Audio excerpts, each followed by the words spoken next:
शक्तीपीठ महामार्ग वर्धा जिल्ह्यातील पवनार पर्यंत जाणार आहे। विदर्भात येणाऱ्या प्रत्येक भाविकाला श्री क्षेत्र कौंडण्यपूरला जाण्याची सुविधा निर्माण व्हावी, या श्री क्षेत्राचा विकास व्हावा यासाठी श्री क्षेत्र कौंडण्यपूर हे शक्तीपीठ पुढील काळात महामार्गाला जोडण्यात येईल असा विश्वास पालकमंत्री चंद्रशेखर बावनकुळे यांनी व्यक्त केला। श्री क्षेत्र कौंडण्यपूर येथे पालकमंत्री चंद्रशेखर बावनकुळे यांनी श्री विठ्ठल रुक्मिणी मंदिरात दर्शन घेतले। यावेळी त्यांनी वर्धिनी नदीचे पूजन करून 211 मीटरची अखंड साडी नदीला अर्पण केली। ही साडी सुरत येथे तयार करण्यात आली। नदीला आपल्या भारतीय संस्कृतीत माता मानतात। मातेचे ऋण फेडण्याच्या भावनेतून हा सोहळा साजरा करण्यात आला। आमदार राजेश वानखडे, प्रताप अडसड, प्रवीण तायडे, सुमित वानखडे, दादाराव केचे, प्रवीण पोटे, शेखर भोयर, रविराज देशमुख, किरण पातुरकर,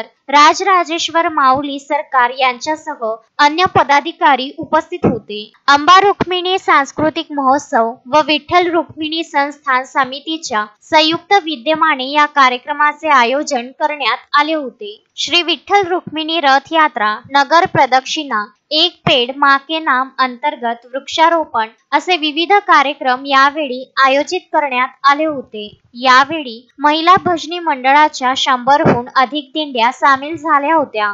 भक्तिमय वातावरणात विठू रुक्माईचा जयघोष करीत टाळ मृदुंगाच्या गजरात भाविक भक्तगण, वारकरी, ग्रामस्थ यात सामील झाले होते। मी एकच सांगेल की जे काही बांधकाम या ठिकाणी झाले त्या बांधकामाला न तोडता, त्यांना न संपवता आपल्याला जे कौंडण्यपूरचा इतिहास आपल्या समोर आहे त्या इतिहासामधलं दर्जेदार तसं कौंडण्यपूर या ठिकाणी मांडलं गेलं पाहिजे। आणि या महिन्यामध्ये रविराज, या महिन्यामध्ये राजेश, जे काही तुम्ही आतापर्यंत आराखडे केले आहेत, जे काही तुम्ही या ठिकाणी आतापर्यंत योजना तयार केल्या आहेत, त्या सर्व योजना एकत्र करून खरं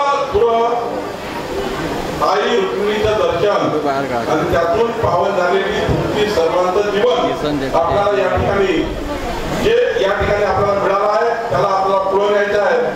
विदर्भ न्यूज ब्युरो, अमरावती।